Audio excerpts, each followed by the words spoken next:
Hi there, everyone, and thanks for joining us for AMC's For Your Consideration Movie Talk for Movie Fans. This is episode number 5, originally recorded on Monday, August the 13th, 2012, at the beautiful AMC Burbank 16 in Burbank, California. Thanks so much for joining us. We hope you enjoy the show.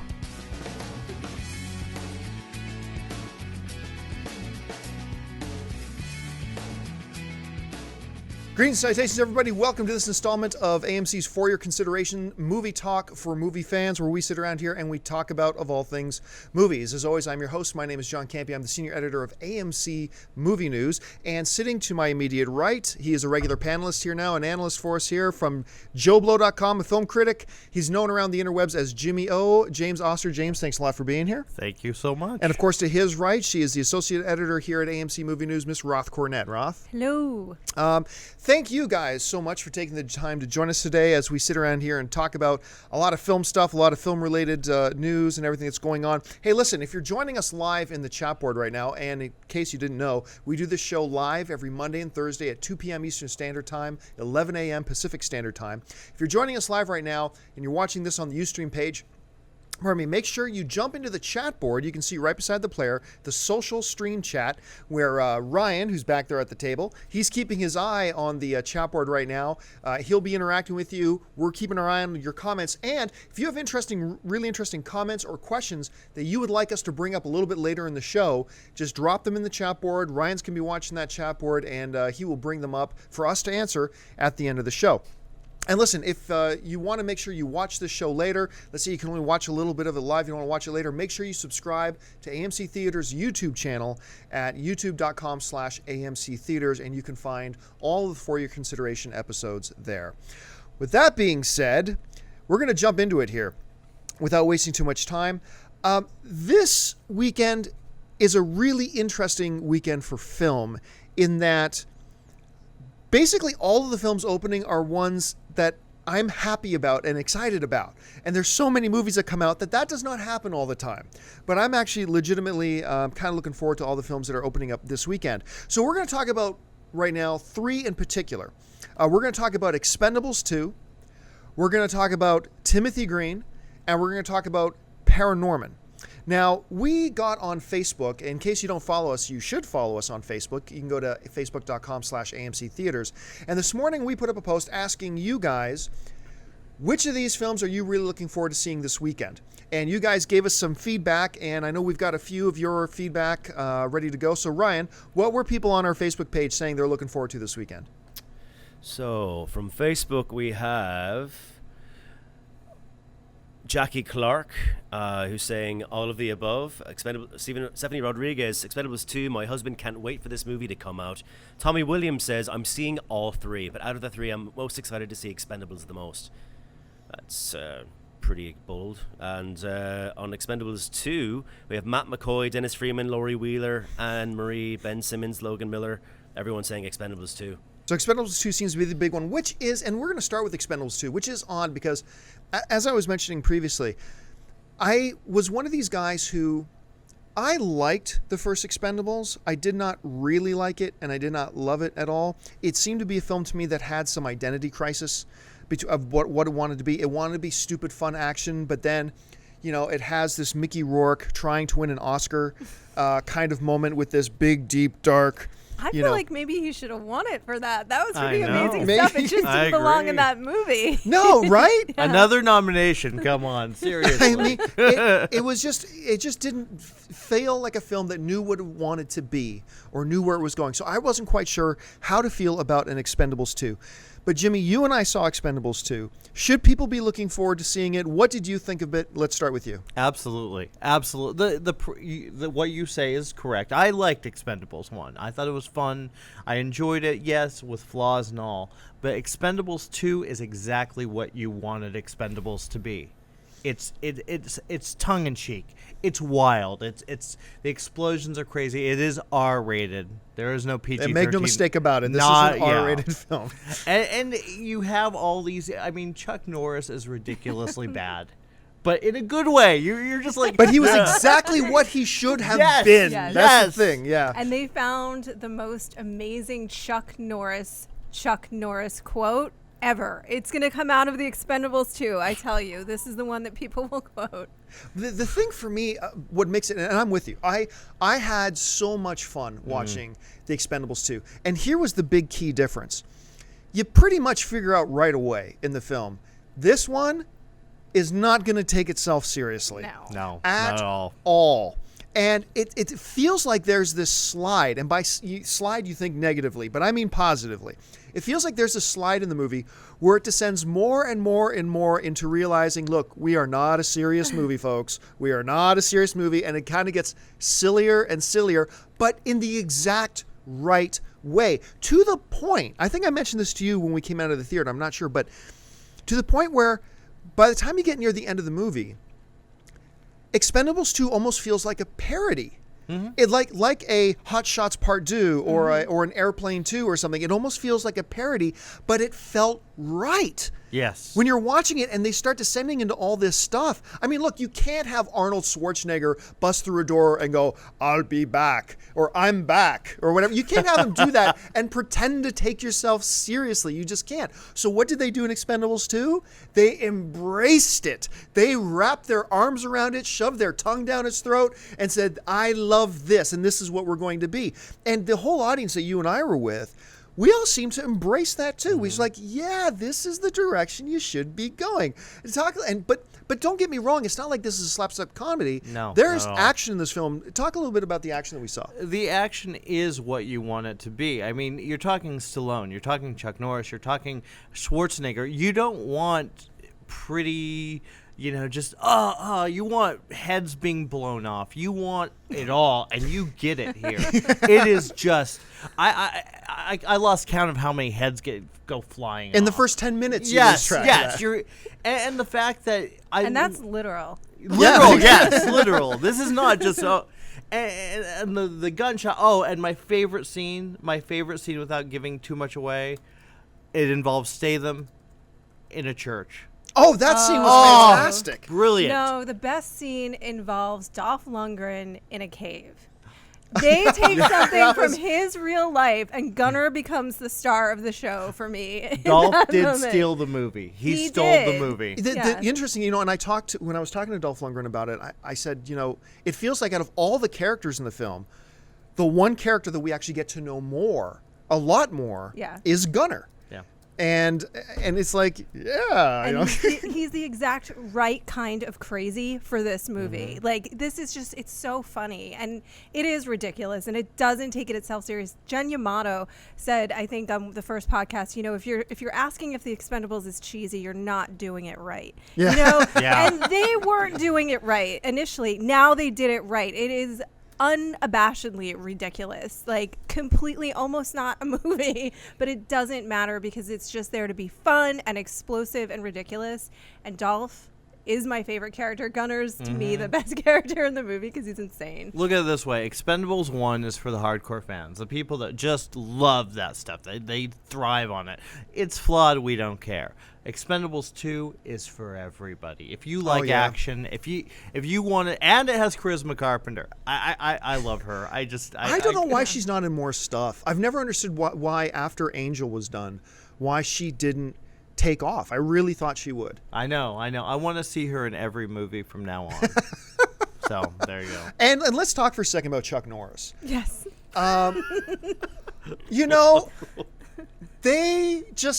Chuck Norris in the Expendables 2 embodies that whole, it's just, to me, is the living embodiment of the philosophy they brought to Expendables 2. Yeah. Yes. Let's not take ourselves seriously. Let's embrace what everybody loves, which is the silliness of this whole thing. And from the first moment that Chuck Norris, I don't want to mislead anybody, think that Chuck Norris isn't in, 55 minutes of this movie. I'm not saying he's in a lot. The exact right amount. But he's not just a cameo either. He ain't just a cameo. Yeah. But every second that Chuck Norris is in this movie, you're either grinning or laughing your head off. And he shows up at the exact right time. He Yes, shows up at the exact exact right moments. time. in this way, and I think that's what turned it for me, because I had seen the Expendables. I wasn't a huge fan of this, but then when Chuck Norris comes in, the way he comes in, Oh my gosh, and then yeah. the way he goes out, I'm like, oh, I'm on board. And then the way he This comes is back, insane. and then Yes. yeah, and, and Bruce Willis was doing a great Bruce Willis. Arnold Schwarzenegger was being Arnold Schwarzenegger. I mean, it was fun. And we're talking about the action too, especially when you get into some of the key fight scenes. We're talking about Jason Statham in the church. We're talking about these other things. They kind of switch gears a bit when they get into these heavy action scenes where, okay, forget the silliness for a second. We're going to show you a badass action scene. Yeah. And that's what they do. And then they quickly slide back out. Yeah. And, to me, it was just, go ahead. And they know what the fans want to see. I mean, because you don't put Jean-Claude Van Damme in that movie and not have him do some insane roundhouse kick. You know what I mean? Like, you just don't. And so they know exactly what their fans want to see from each particular player, and they deliver. We want that Chuck Norris line. We want to see Van Damme do that kick. This is what we want to see from them. And so they deliver that, and then they keep it just as fun and moving as possible. Yeah, and I don't want to misrepresent and say, oh my gosh, this is the best movie of the year. No, I'm no, not saying that at all. I'm just saying, man, I was so happy to walk in and see that they did this movie right. Yeah. And the way it should be done, considering all the players involved. I'm looking forward to seeing it again. I really am. I'm going to go see it again. I also have to say, I got to give Jean-Claude Van Damme was awesome. Wasn't he was. great? He Wow. honestly was. I was Wow. surprised because, the funny thing to me about him, though, is that he didn't go to where Mickey Rourke goes because he probably can't. But Right. and that's okay. But he was kind of like playing the villain. Like, he really was trying to play this character. And how great was his first kill? Oh, His That's what first I'm kill talking is about. so awesome in that's this movie. what his fans want to Absolutely. see, right? Yeah. Yeah. All right. Well, let's clearly from our panel. And look, once again, I don't want to overemphasize or exaggerate. I'm not giving this movie a 10 out of 10 or anything like that. But I was so pleasantly satisfied with this movie that I think all three of us are going to recommend that you run Yeah. out and see Oh, it. yeah. It's fun. It's not meant to be great cinema. It does what we wanted it to do in the first one. Right. All right, let's move on to the next film that's opening up this week. It's actually opening up on Wednesday, and it's the new film with Jennifer. I will crawl across oceans of glass to see anything this woman is in. I've been in love with Jennifer Garner. Actually, Jennifer, if you're watching, and I know that you are. I know I kind of play it cool when we sit down in interview formats. That's just me being a professional. I am in love with you. I've been in love with you ever since the first episode of Alias. This has been she's been my Hollywood crush for a What very, about very long time. Felicity, John? Felicity's never been my crush. No, she was in Felicity. Oh, was she in Yes. Felicity? Yeah. See, I didn't Where watch she got her start. Felicity. There you go. I saw a few episodes of Felicity. some not fan much. you are. But not only is it Jennifer Garner, but it's also Joel Edgerton. My person that I will swim across oceans of glass to see his film. Joel Edgerton is so great. I mean, you don't get many actors who can go from a film like Warrior. Yeah. And Animal Kingdom before it. Right, Yeah. and then slide into such a heartwarming kind of film like Timothy Green. Yeah. I mean, that's a rare gift, and of course, he will always be known as he'll be an icon in Hollywood forever for being young Uncle Owen in, of course, the Star Wars prequels, No. or maybe not. He will have a much bigger career than that. yes, thank you. But this new movie, The Odd Life of Timothy Green, I was intrigued with this film when I first saw the trailers for it. I didn't really understand it. Look, what we do know from the trailers is these two parents, Joel Edgerton and Jennifer Garner, they've tried and tried and tried to have a child, and finally the doctor tells them you're unable to have children. And in the midst of their sorrow, they decide, okay, in order to help us move on, we're going to take it, we're going to break out a bottle of wine, we're going to write down on a piece of paper all the things that our kid would have been. And they kind of have a little private party out of it. And then when they're done, they take all those sheets of paper, put it into a box, go into the backyard and bury the box in the garden as kind of a symbol for them that now they can move on. But, of course, there's always a but, or there's no movie. Something miraculous happens, and as you see from the trailer, I'm not giving any spoilers away, a child bursts forth from the ground by a child actor, C.J. Adams. I think it's Adams. C.J. Adams, yeah. C.J. Adams. Adorable. Right. He's so cute. And the parents, he becomes their kid, and he embodies everything that they wrote down on their list. I adored this film. I really, really did. Now, Jimmy, I know you didn't have a chance to see it yet. I haven't seen it yet. But Roth and I have seen it. I really adored this film, and it is sweet. It is touching. This kid, C.J. Adams, I mean, he's like that picture you see of puppies on Facebook that people put up because you want to go, oh, C.J. Adams is the living embodiment of the cute puppy picture on Facebook. He is the human embodiment of the cute puppy picture. Yeah, I mean, or the cute kitten picture. Or any of the above. He is just so damn cute, this kid. He is. But what's really great, too, is that he, in a not too precocious kind of a way, like, I didn't know that I would believe that this child is sort of delivering wisdom. I think that's a hard thing to do. Right. And a lot of films attempt it, and sometimes it works, and when it does, it's brilliant, you know? And they find the right kid. This is the right kid because he simultaneously really seems like a normal 10-year-old boy who's just so sweet and open and innocent. But he's also kind of delivering the wisdom to the people around him, which is what the film needs him to do. And they auditioned a lot of kids for this role, and they thought he was too, forgive the pun, green, because he had just had a tiny little role in Dan in Real Life. Just a little bitty role in Dan in Real Life. But you're not going to get a kid this age with a lot of experience. Well, you're not, but you'd be surprised. Well, that's true. These kids can be very seasoned. And so, but he was absolutely, if that casting had been wrong, the film wouldn't work. Right. And it was completely right. So I think that's kind of the best thing that comes out of the movie is I was just sitting there. You're right. They don't get the casting right of the kid. Oh, yeah. In Timothy Green. They don't get the right Timothy Green. Yeah. This movie doesn't work at all. Yeah. I should also mention I've always been a huge fan of a very underutilized, underappreciated actor in Hollywood by the name of David Morse. And whenever he pops up in a film, I get excited. And he plays this great role. And there's this really touching moment right near the end of the film. I won't say what it is, but it involves David Morse right near the end of the film that had everybody in the theater I was in. I was at the world premiere at the El Capitan in Hollywood here, and everybody was in tears. I mean, a happy, touching, emotional tears, not, oh my gosh, the end of life is beautiful tears. It was so nice and so sweet. There is one thing, though, we got to point out. If we're going to talk about The Odd Life of Timothy Green, we got to point this out. And you kind of, once again, this isn't really given a spoiler way because you see it in the trailer.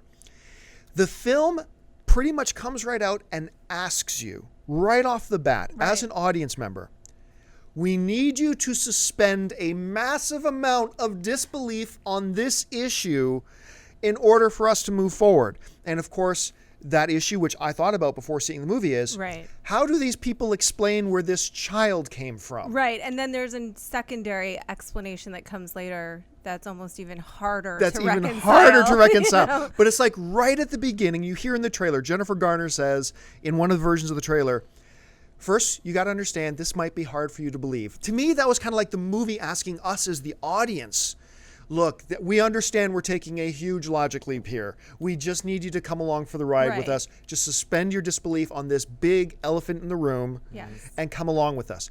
And I didn't know if I would be able to do that, and I did. Then another giant elephant comes along at the end of the film that's kind of in connection with the first elephant in the room. That was a little harder to wrap your head around. It was a lot harder, their brother elephants. But everybody was in tears. I don't think they even noticed. But there is that huge thing of suspending your disbelief to move forward. And we're not even talking about a child popping out of the ground. I mean, it's the magic of movies. But if you can, I think you're going to find Timothy Green to be a very endearing, very sweet. Your mileage may vary, but for me, I was really my heart was warmed by it. I enjoyed it. Did I just say my heart was warmed by it? You did. My heart was warmed by it. My heart is warmed by you saying that. I will say this. I went into this film thinking, because I'm just not somebody that would naturally probably go seek out a family film, you know, if I'm just off on my own. I mean, depending on what it is, but in general terms, but I walked out and I thought that was really sweet, and it was really unapologetically sweet in a way that I feel like, and I've said this when we did the red carpet and so forth, that you kind of need in a cynical world. And when I talked to Joel Edgerton, one of the things we talked about was that he was like, well, it's really not that different from Animal Kingdom and Warrior. Totally it is. But because it's really about family, and I think the other thing that was done really well is that even though we do have these massive sort of leaps of faith and tropes that happen in family films, the people feel very real. The relationships feel oddly real to me. A nice version of life, but real. I liked the relationship that Joel Edgerton and Jennifer Garner had, and but the main thing in that movie that comes out of it for me is this kid and how he was able to play this role. So once again, the second movie we're talking about, of course, is The Odd Life of Timothy Green, and we're 2 out of 2 saying we think you should go see this film. I really think if you have kids, okay, maybe sure, I'll go take see your it kids to see it because it will warm your heart, Jimmy. Yeah. I watched the trailer and I'm thinking, if you can't get past that and you watch the trailer, please don't even bother. Don't even waste your time. But for me, the family films always have that kind of magic innocence where, you know what? Pete's Dragon can't happen, but it's cute. I haven't thought about Pete's Dragon in a long time. I'm weird like that. I had a crush on Helen Reddy. But yeah, I mean, to me, my thing is it just looks so darn sad, man. It's not really as sad as you would imagine, because I think that anything that happens in the film that's sad is purposeful, and it resolves. We don't want to give nice too much away, but when I say everybody tears at the end, it's more emotional tears.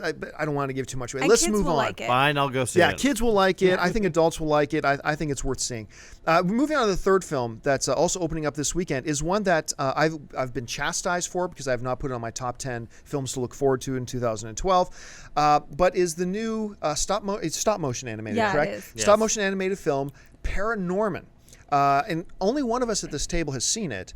So we'll just touch on this, but that is Roth. So Roth, just give us a quick. I know you really enjoyed this film. I really of the 3 movies that are coming out this weekend, to me, ParaNorman is absolutely the best film. Wow. And it is also a lot of fun. It is funny.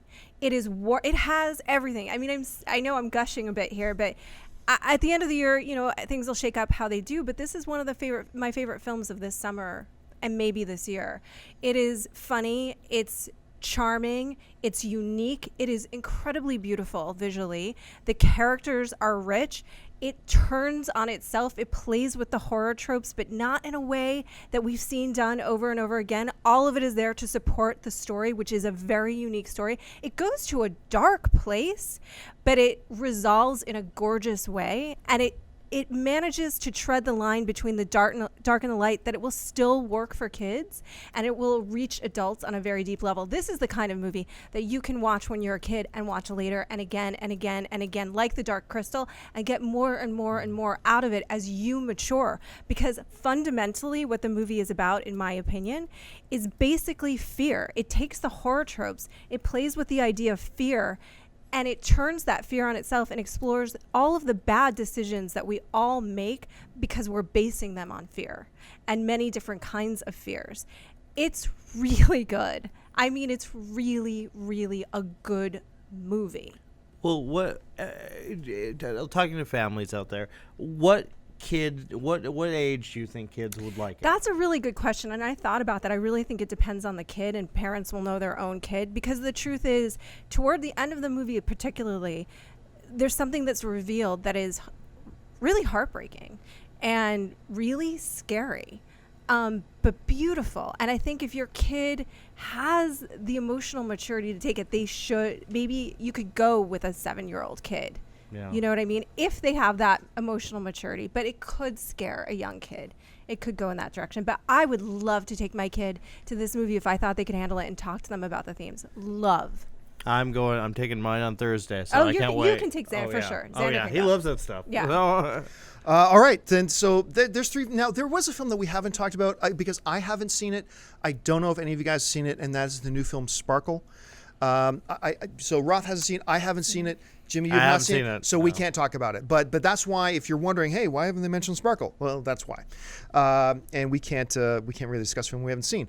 No. So listen, folks, we're going to move on to the next topic here.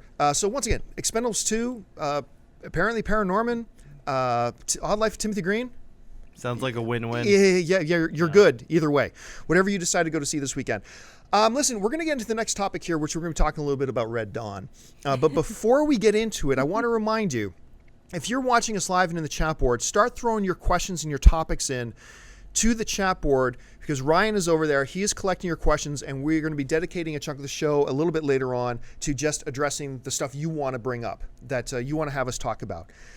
That being said, a new trailer came out this week for the new Thor, or I should say Chris Hemsworth film, Red Dawn, which is, of course, the remake of the Patrick Swayze film. Other people were in it too. Oh, no, many people. Many people. Leah Thompson. Jennifer Grey. Yeah, Leah Thompson. yes. One of the Estevez, I believe. Yes. So, I mean, lots of kind of iconic people from that era. You've got, Josh Hutcherson is in the new one. It's lots of Adrian iconic people from this era. Yeah. Chris Hemsworth, man. And Chris Hemsworth. Great cast. The trailer came out. Now, this is a film that has been waiting. And it's been waiting for some time. It got trapped in the bankruptcy.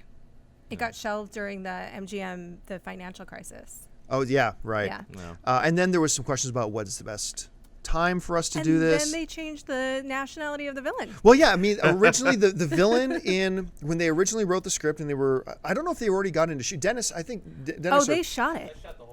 Okay, so they had shot. They shot the whole thing, and then they went back and digitally changed all of the flags. Right, because the villains in this version of Red Dawn were going to be China. China was going to be invading the U.S. And after they shot the film, they realized that was ridiculous. So they decided that the invading army was going to be North Korea. Nice because that's our actual enemy. So China already owns the U.S. Why would they invade it? So they went back and made those changes. And so for a lot of different reasons, this film has been waiting to come out and come into release. So the trailer comes out, and I got to say, I liked the trailer. Oh, John. I did. I liked the trailer. But I will say this before I go into things that I liked about the trailer, and this kind of piggybacks on a topic that we had last week. I am all for, I have no problem, zero problem, with actors of different nationalities playing characters of different nationalities.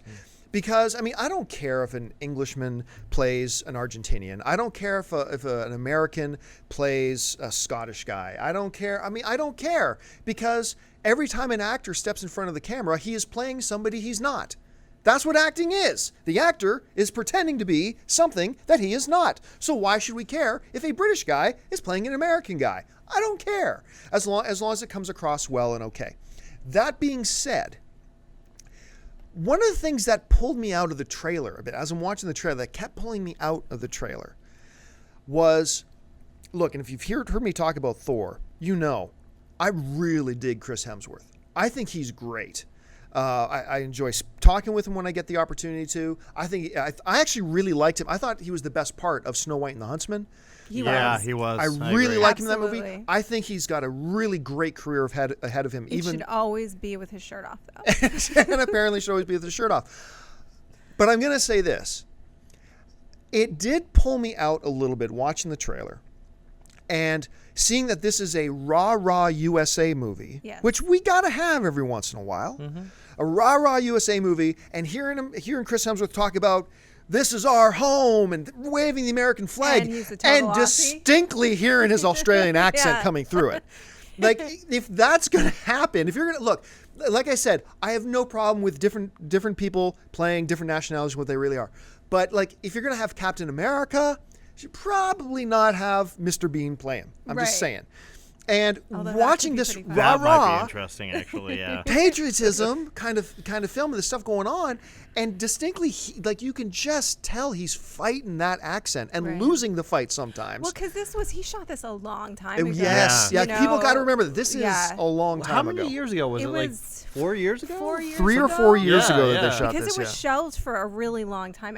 I saw them showing footage from it at the Scream Awards, I think 3 years ago. 20 years ago they were So they planning must have on shot this. it about 4 years ago. And it's to their benefit that Josh Hutcherson and Chris Hemsworth have blown up the way that they have, But yeah, he may not have been as comfortable with the accent as he is now, Right.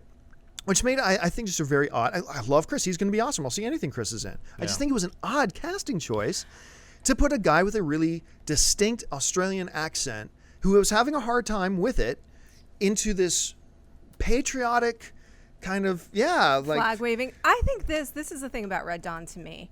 And there's been a few movies like this, and I go, why are we doing this? Because I understand that, like Jimmy was saying earlier, that we are in a time that embraces nostalgia. Yeah. You know, it's nostalgia Yes. wrapped in nostalgia, snuggling up against itself at the teat of nostalgia. That's why I mean, will still Comforting. be in Like- line for the next Transformers movie. Right, but Forever and always. To be fair, and Really? movie studios, Wow. movie studios It's totally, Transformers. but they get that. Movie studios totally get that, and they are now, as we know, positioning things based on franchise and property attachment versus star attachment. That's just the world that we're in at this particular moment in entertainment.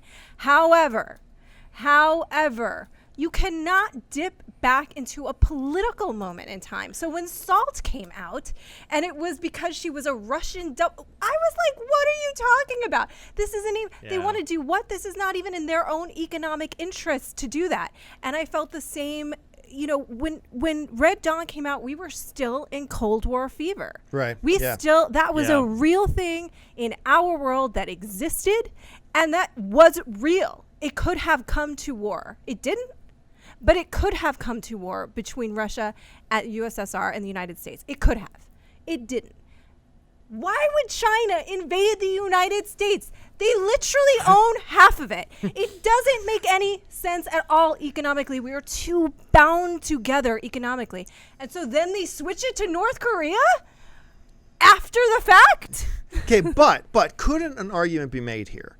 Couldn't an argument be made that at the time of the original Red Dawn, it was purposefully playing on that existing anxiety Yes. that we as absolutely. a country, as a society had about the Cold War and what could happen.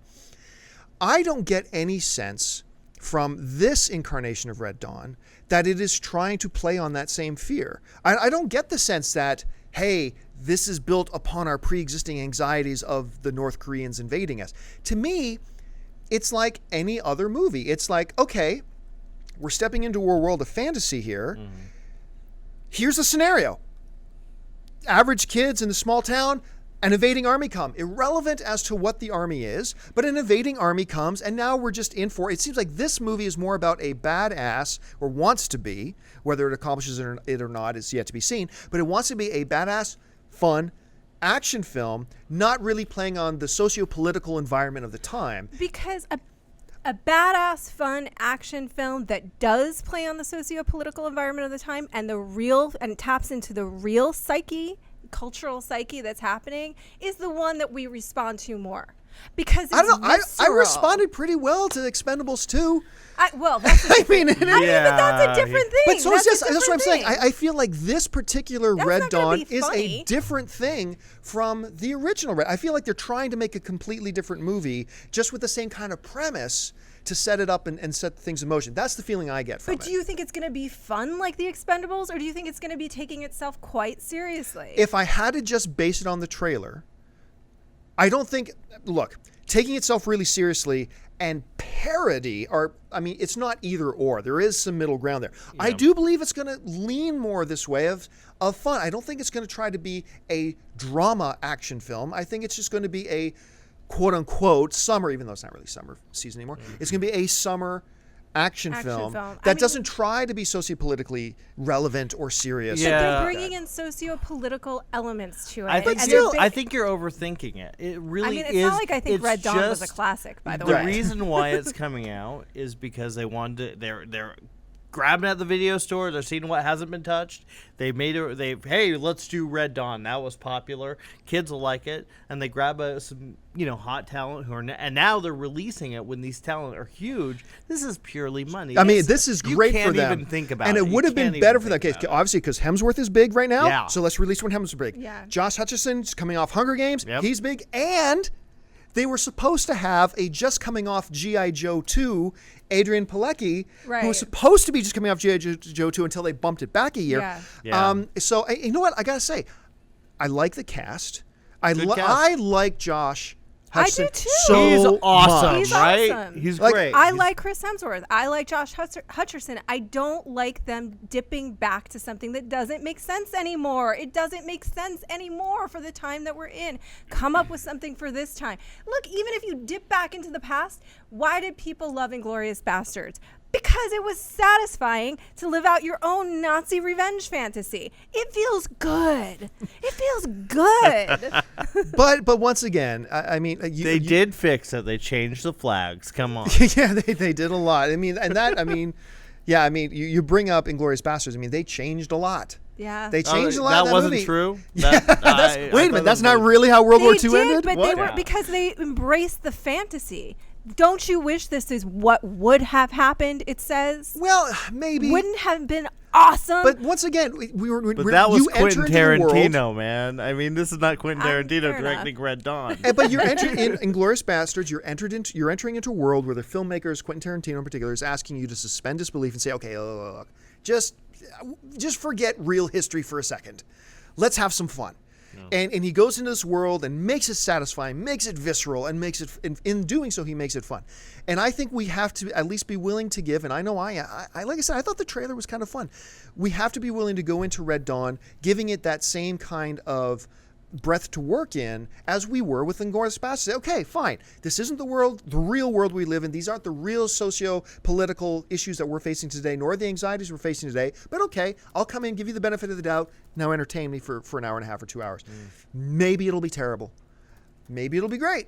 I just know that the Chris Hemsworth thing, the accent kicking in there, being the American hero, did pull me out of the trailer, but I think it's going to be one of those things where I'm probably going to sit there for the first 5 minutes of the movie and just get over it and then just embrace it, and then we'll see how it goes. But for me, I kind of dug the trailer. You were not a fan of the trailer. Who knows? I may change my mind and like the movie. I don't like what the whole Right, idea of and it. we got to specify here. We are just talking about a Yeah. trailer. We're not Yeah. talking. We have. I mean, I've seen lots of movies with terrible trailers that ended up being awesome movies. I've seen many awesome trailers that ended up being terrible movies. We're just talking about the trailer here. Jimmy, your thoughts? You can't go in with high hopes on this one, and you can't overthink it. It's Red Dawn. I mean, the first one wasn't even that great. No, it wasn't. You know, you're I'm going- not saying it was. You're either. going. I mean, to really get into the social, political aspect, it's just like beating your head against a brick But wall. at least it was based on something real. Okay, that's Yeah. Okay. that's- So listen, we need to move on here. We're going to be getting to the mailbag here in just a second. Don't forget, guys, if you're watching this live, start throwing all your questions and topics you'd like us to bring up in the chat board right now. And we're going to be getting to the mailbag because, as I mentioned before, every episode, you don't just have to watch us live in order to ask us questions. You can email us anytime, 24/7. And the email address where you can send us your questions and topics and things you'd like to have us bring up on the show is fycpodcastshow@gmail.com. Once again, the email address is fycpodcastshow@gmail.com. Just send us your questions, comments, and we're going to get to the mailbag that you guys sent us this week in just a second. For now, we're going to take a short break. You see, we've been talking a little bit about Expendables 2, and last week I actually had a chance to go down and chat with the cast of Expendables 2. And amongst the cast is one of my honest-to-goodness real-life heroes, and that's Randy the Natural Couture. So, former heavyweight, former light heavyweight champion of the UFC, one of the probably top 25 toughest human beings to ever walk the face of the earth. So I had a chance to go down and talk to the whole cast, but specifically, I'd like to share with you right now the interview that I did with Randy the Natural Couture and President Camacho himself, Terry Crews. Here's that interview. Terry, we'll start with you. I got to ask this. You're on a set with guys like Stallone, Schwarzenegger, Statham, but you've got one of the 25 toughest human beings to ever walk the face of the earth on the set at the same time. What's that like working with Randy? You know, it's funny because Randy will sneak up behind you and just kind of, give you like a little arm bar across your neck, and you're like, I like you, Randy, please. And you realize he can snap your neck at any moment. Or you feel that little thing against your knee. He's just like practicing, like, I could just take that out anytime. And you're like, yes, that you can, Randy. But no, let me tell you something. This man is one of the best actors, best individuals. We really hit it off, especially after the first one. And it's a privilege because you know what? He can whoop all our asses, and he does it. And I appreciate him, and I'm telling you, I want to fight next to this guy, not against him, ever. Randy, I want to ask you too, but like you come into an action film like this, and you got the fighting and the guns and stuff like that, and a lot of action films can just get lost in that. But one of the best things about this movie, I find, is this chemistry and camaraderie. Like some of my favorite scenes are just when there's no action going on and you guys are just interacting. Talk about the chemistry and the camaraderie you guys had on set. I think that's a very important part of this movie, and what really makes it special is that not only do we have that kind of personal chemistry off when we're doing our own thing, but I think the characters have that as well. And there's kind of that quirky vibe. Like if you've been part of any team anywhere, you guys know each other so well. You know what buttons to push. You know, to get a reaction, to get a rise out of somebody. And I don't think anybody does that better than Sly. He kind of captures that and kind of orchestrated a lot of that. And, you know, with shiftings around, you had to kind of be on your toes. And it's like, you know, let's have him say that and say it like this, and just kind of tweaked it and I think made it what it was. And I think that it's a very cool part of the movie. My favorite scene is the pizzeria. And kind of that's where a lot of that comes, that levity. And I think in a movie with as much action as this movie has, you kind of need those moments to catch your breath. Now, once again, you get action films like this, and there's so much action in this film that is so great. But, you know, a lot of movies try to just pull out a lot of guns, a lot of actions, and think that that's going to make it fun. And it doesn't necessarily. Expendables 2 is so much fun to watch. I mean, a bunch of critics and I walked out of a screen last night and said, you know, if this was playing again right now, we would turn around and walk back in and watch it again. But it's not just the guns and the fighting. What is it about Expendables 2 that makes it so fun for people to go in and just sit down and watch it and have a big smile on their face? Well, you know, for me, it's what the essence of acting really is. It's like people think it's about lines, and they mess up with that. It's about the connection. You see yourself. The thing is, you identify something in those characters that you know, and that is what you want. That is what you recognize. It's not a bunch of lines. It's not a blown up car. It's not a blown up bridge. It's really like, I know those guys. I've been there with them. I could hang with them. I see them, and I love them. And it's a trick to play in that. And again, when I love what Sly has built, because he knows it. And this is why he's been so successful in all these sequels and all the stuff he's done. He gets what people want to identify. When you look at Rocky, you identify with Rocky, the lovable loser, that guy, and you identify with every one of the characters. Well, listen, guys, congratulations on the film. I loved it so much, and we can't wait to have it on AMC screens. You got it. Thank you very much. Thank you very much. Thank Appreciate you. it, guys. And don't forget, folks, Expendables 2 opens in AMC theaters everywhere this week. You can go ahead and get your tickets for that or The Odd Life of Timothy Green or ParaNorman at www.amctheaters.com. Now, as I mentioned before, it's time for our mailbag installment where we take the questions that you guys sent to us this week at fycpodcastshow.com at gmail.com. So, Ryan, what do we got in the mailbag? Well, today we've got a question from Corey Brown, who asks, after Peter Jackson finishes his Hobbit trilogy, what are your thoughts on Peter Jackson directing his take of Homer's The Odyssey? Keep up the great work. Love the new show. Corey Brown. Roth, let's start with you. What do you think? I think that's something I'd really like to see. I mean, I think The Odyssey is clearly a lot to take on, and I would be fascinated to see how audiences would respond to that. We don't always sort of have a huge outpouring at the box office for classic books turned into films, but if there's one person, well, I can think of a couple other people that I'd like to see take on the Odyssey, actually, but Peter Jackson might be great. I have to agree completely. I mean, at one point, people thought Lord of the Rings, really? No way. And he did it. He made it work. I think there's so much. I wish more people would take classic literature and make movies out of it. There's so much room to really do some really amazing stuff. So Peter Jackson, hell yeah. Well, correct me if I'm wrong, but wasn't "O Brother, Where Art Thou" basically an interpretation of the Odyssey? It was, yeah. I just don't know. I just don't know how well Odyssey would be received. I don't know either. Kind of in a literal interpretation. Yeah. I mean, "O Brother, Where Art Thou" was fantastic. Yeah, I I love agree. that movie. And I almost see that if you try to do another Odyssey, you'd almost have to do it as an interpretation again. But, I mean, hey, like you said, a lot of people didn't think Lord of the Rings could be done properly, and look what we got. Well, especially somebody with that kind of visual acumen and aesthetic. he could bring something to it that would draw audiences in, perhaps visually, maybe. Right. But I also kind of feel that after King Kong and The Lord of the Rings and now The Hobbit, I think Peter Jackson is probably going to be at the point where I'm done doing stuff off of other people's work. Maybe it's one. I just got a feeling that's where he'd be. I wouldn't mind seeing another Heavenly Creatures. I thank you. I love that movie so much. Everyone see Heavenly Creatures. Please, seriously. Okay, Ryan, what else we got? All right. Next up, we have an email from Jacob who asks, "Hey guys, I love the show and wanted to ask you, what films from today, that is 2005 onwards, do you believe will be remade in 30 years from now? My picks are Taken and Scott Pilgrim. It's cult films that are mostly remade, not classics." That comes from Jacob London. Well, I mean, in a week where it depends on what your definition of classic is. In a week where Total Recall comes out, it depends. Once again, it depends on your definition of classic. What could be remade in the next 30 years? Everything.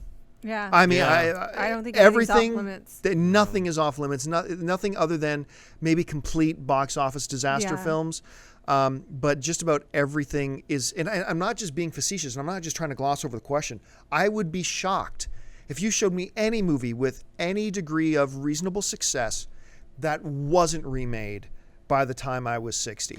I think too that we have to remember that we're in a particular moment in entertainment history right now, but it's going to be a different moment at some day. I mean, the big films, the studio staples, as it were, change over time. You know, at one time it was Westerns, and then it was kind of like gangster cop films, and now we have a lot of comic book movies and big sort of summer franchise re-adaptations. But it will be different in 30 years. I don't know what it'll be. Well, remakes will never die. I mean, No, if they you won't. look back at Maltese Falcon, I think that was remade twice or three times. Right. You know, it's nothing new, but the problem is right now everything is remade. It is literally a throw the dice, let's see what comes up.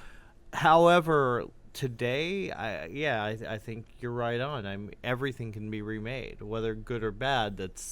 We're at that stage right now. Maybe in 10 years we won't be seeing this with films not doing so well, with remakes not doing as well as they could. Maybe we'll get to that point. And we might see even an upsurge, because periodically in the midst of all of that, we'll often see an upsurge of kind of darker dramas. We'll see film change. People will come in and want to get experimental and change the way film is done a little bit, or play with it a little bit. And we might start to, over the next couple of years, see that rise up a little bit more as well. Who knows? Yeah. Yeah, and you know, for me, as a race of people, the human race, we are storytellers. And good stories deserve being retold. I mean, I know a lot of people, I have this argument all the time with some people that say, you know, they should have left. One of my favorite cop films, maybe my favorite cop film of all time, is a film called Infernal Affairs. My all-time favorite cop movie. And there are a lot of people who love that film. And of course, Martin Scorsese then took that film, remade it in North America, and called it The Departed. And of course won the Academy Award for Best Picture, finally won Scorsese his Academy Award for Best Director, blah, blah, blah. But, you know, a lot of people say, you know, they should just leave it alone. It's good enough as it is. Okay, yeah, maybe it is. But nobody's seen it. Nobody has seen Infernal Affairs. And it is not the audience's responsibility. You are responsible to go out and see this film. And if you don't deserve to see a retelling of it. No. Infernal Affairs is such a great story and such a great movie in itself. It deserved North American telling. And I believe the same can be said with a lot older films that, hey, you know what? Yeah, that film was great in 1968. But nobody today has seen it. It's such a good story, it deserves to be retold. And I'll have that argument with people all the time. So anyway, that's just my basic, I have no problem with remakes. Anyway. What else we got, Ryan? All right. Lastly, we have from Ryan Parmesan. My question for John and the panel is, what is your favorite Bond film and why? Ooh. Okay, I'll start. And I just had this conversation with somebody like a week ago. I'm going to call it a tie. One is going to be Casino Royale, and it's not just because it's fairly recent. I just think it's one of the best Bond films ever made. I mean, it's got atmosphere, it's got the tension, it's got the intrigue, it's got the espionage, it's got everything a Bond film should have. Tied with that for me would be Octopussy. And besides the fact that it's just a great Bond film, to me, there's also a nostalgic factor in that it was the first Bond film I ever watched. was Octopussy, and it's just always stuck with me in my head to be that measuring bar by which all other Bond films are measured. So for me, it would be Octopussy and Casino Royale. I'll agree with you on Casino Royale. I think it was fantastic. I think the older Bond, I'd prefer probably Goldfinger. Well, yeah, I can't argue. Yeah. So bizarre. I mean, yeah, so bizarre. So who can't get that image out of their head? Yeah. The golden girl, you know? Yeah. So, no, yeah. what's bizarre is those are the 3 movies. Oh, that I you was were. thinking of. Yeah. No, literally, I was like, well, number 1 would be Casino Royale for the reasons we've said. It really, to me, is probably the best Bond film. I agree. And maybe that's just because how we like to watch films at this particular moment in time. But the other 2 that I have an extreme nostalgic attachment to are Octopussy and Goldfinger. And maybe that's just because, like you say, those were the ones that I watched with my family a lot. And also there are some iconic images in both of those films. Yeah, absolutely. Thank you very much. Now I'm probably going to go home and watch Moonraker tonight or something. Okay. For your eyes only. Yeah. All right, folks. Listen, thank you. That'll be it for the mailbag. It's time for us to move on to the part of the show where we just kind of leave the questions and the programming up to the live audience. So Ryan back there has been watching the chat board all day. So Ryan, what are people in the chat boarding saying? Chat boarding. What are people in the chat board saying? What are the questions? What are the topics they want to hear discussed? We have been chat boarding all morning, and so far we got a lot of Indiana Jones questions. So we're going to change it up a bit here, change gears, and let's see. Will they ever do another Indiana Jones movie with a new actor? What do you guys think? From Lee Brandt 33. In conjunction to that question, we started a little controversy here. Totally Cool says, I highly doubt that. Indiana Jones is way too iconic. But going back to 007, yeah, Lee Brandt replies, but they use several actors for 007, which is equally iconic. What do you guys think? I would not be surprised. I wouldn't be surprised at all. I really wouldn't. They did it, young Indiana Jones. Yeah. That's the answer to the question, is that they've already done it. They've They've already done it. With Sean Patrick Flannery. Yeah. Yeah. But in talking about moving forward, Yeah. not as long as George Lucas is alive. Although it's funny saying that because, I mean, I think their plan, the big master plan of Spielberg and Lucas was Shia LaBeouf was going to take over the Indiana Jones franchise. I thought Crystal Skull, besides being a horrible mess of a movie, was one of the intentions of that film was to pass the baton to the next generation and not reboot Indiana Jones, but rather continuing it with now the son. Kind of like what they're doing with Bourne. Right, we've gone from Sean Connery, I mean, in the story timeline, we've gone from Sean Connery to Indiana Jones to his son. What was Shia LaBeouf's name? It was some ridiculous. Spike Spike was transformed. Something like that. But it was something similar like that. He chased a lot of monkeys through the swinging jungles. Yeah, I think the monkey As will you be a do. sidekick. Yeah, He'll have one of the little many monkey. monkeys will be the sidekick. But I just, considering the reaction that film got, the fourth one, and let's call it, Indiana Jones is not just iconic. It's beyond iconic. It's like there's like 50, 60, 70 different images you could have in your head of like that. I embody Hollywood and what the movies are. But then there's like a shelf up above that one where there's maybe 4 or 5, and Indiana Jones is one of those. I mean, so to me, Indiana Jones is just completely iconic. I think it's too early to be talking remake for Indiana Jones because we did just have, or reboot, because we just had one just a couple years ago. And as long as George Lucas is alive, I don't think he'll let it happen. Well, I think the thing with Indiana Jones, though, too, is that it was such a perfect marriage between actor and character with Harrison Ford, bringing that role to life. And it wasn't even supposed to be him. And it wasn't even supposed to be him. Well, and the thing it was about supposed to be Tom Selleck. Yeah, which we would be having a very different conversation right now, I think, if it hadn't been Harrison Ford. Because what Harrison Ford, his best moments in the films that we love him so much in, like Indiana Jones and like the Star Wars, the best moments, the most iconic moments for those characters are Harrison Ford's interpretation, like this. Boom. He was sick. Yes. He was sick and he couldn't do the whip fight, so he shot the guy. We can't forget it. When I know. I love you, I know. Yeah. That's Harrison Ford. That is not scripted. And so I think that in order to have another Indiana Jones, you're going to have to find that perfect marriage again, and that's just fate. He's Either it will or it won't. irreplaceable. He's irreplaceable. He's There's no way you could. You can't.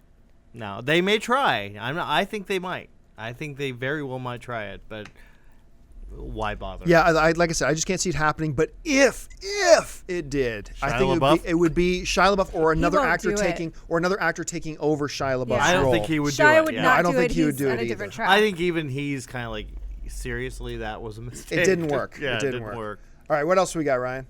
All right, next up we have from Ezra's Huge Reviews. What do you guys think of the insane amount of movies that got pushed back from 2012 to 2013 this year? Actually, recently. I mean, it is. It does feel like, look, movies change their opening dates. Right. It happens. But I got to admit, it does feel like not only is there been a higher number this year of movies Bigger films. moving around, but major moves with Yeah. major films. Of course, just last week we talked about the fact that The Great Gatsby, which with Yeah. Leonardo DiCaprio, that I've really directed by Baz Luhrmann, that I've been really looking forward to, has not just been, look, when we talk about movies being moved, usually it's a week or two. Ted got moved up, I think, 2 weeks. Okay, yeah. that happens all the time, but Yeah. Great Gatsby's been pushed back to a year. A year out. G.I. Joe 2 got pushed back 9.5 Well, months. G.I. Joe 2 got a total stream home makeover. Well, that thing's been Oh, they're not gutted. admitting Yeah. that. They're not admitting that, but that's I what they're think doing. all movies that have been pushed back this year, it's to make room for more Channing Tatum. That's serious. So That's we're all gonna we're see a lot of Channing Tatum. in The Yay, Great Channing Gatsby. Tatum. We'll see you soon, buddy. All right, we got time for 2 more questions. All right, so let's see. We have, besides The Incredibles, which John mentioned, what other movies do you think deserve a sequel? That comes from Totally Cool in the chat. Movies or box. Pixar movies? Movies in general. All right. Yeah. My Bloody Valentine too. Sorry. I love that character. There are a couple of films that really, actually, I think there's a whole episode we could probably do sometime on films that should get sequels. I mean, in the midst of a lot of film fans complaining, not enough originality, too many sequels, there are a lot of films we would love to see sequel to. I'm going to mention a couple of weird ones. One is not so weird. Mystery Men. Dear Oh my heavens, God. Mystery Men. I would camp out for a week to get tickets to be the first in line to watch a sequel to Mystery Men. If you guys haven't seen this, it's hilarious. But we all know you wouldn't have to.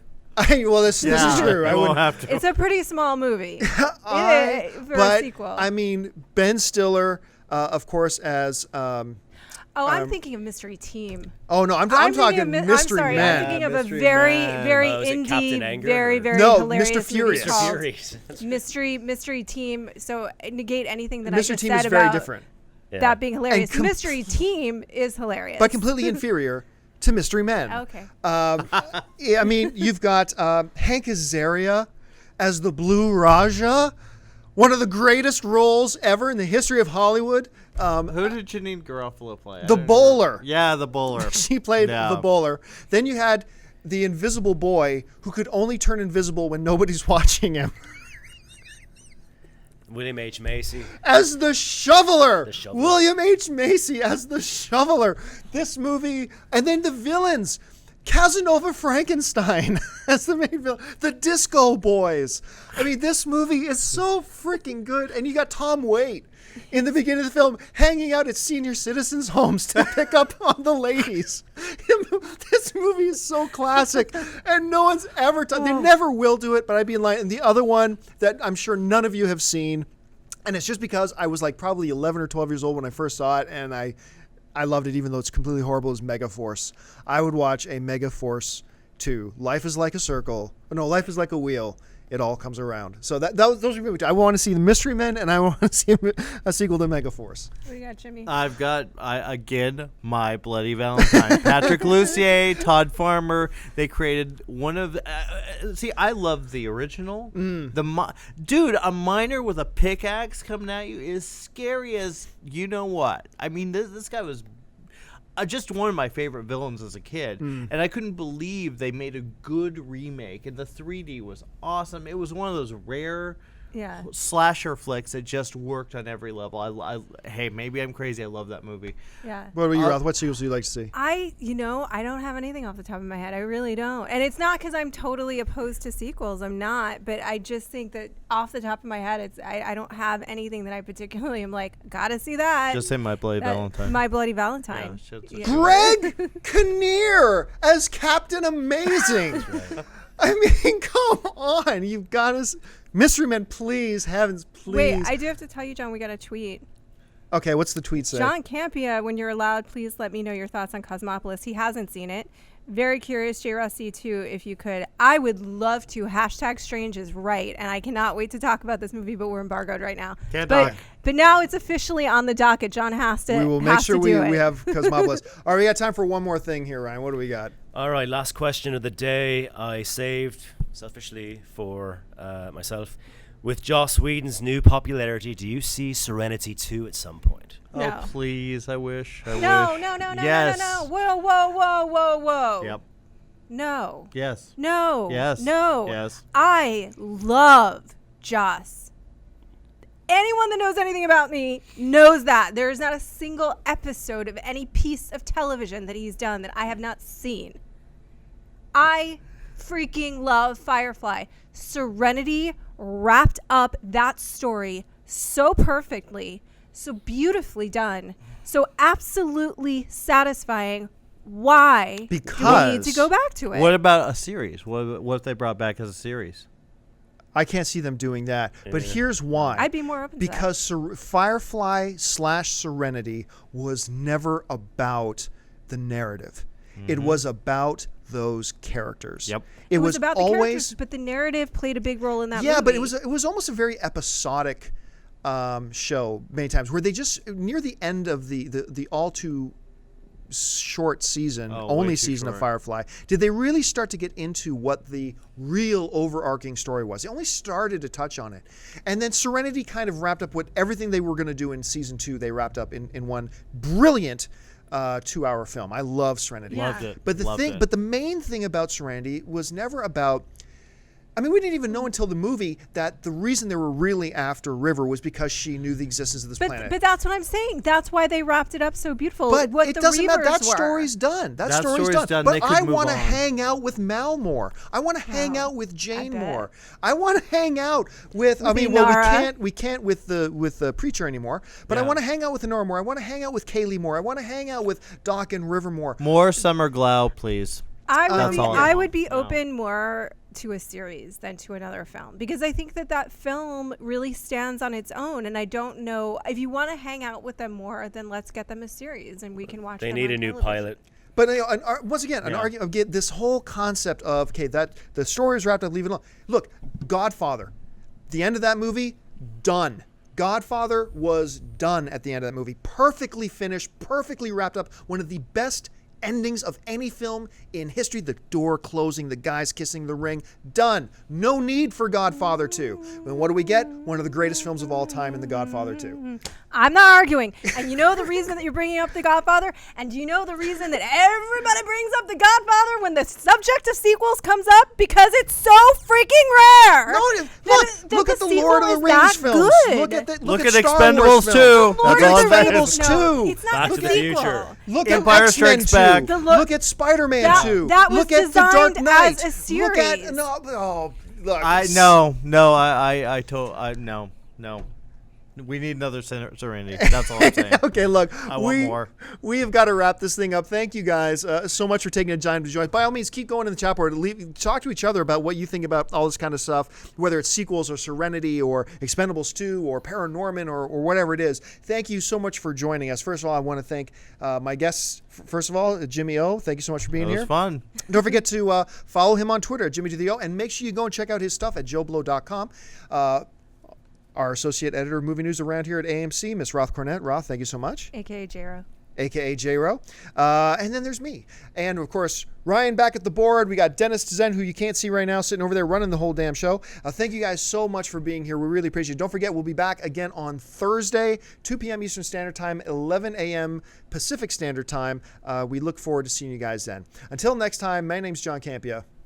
Bye-bye.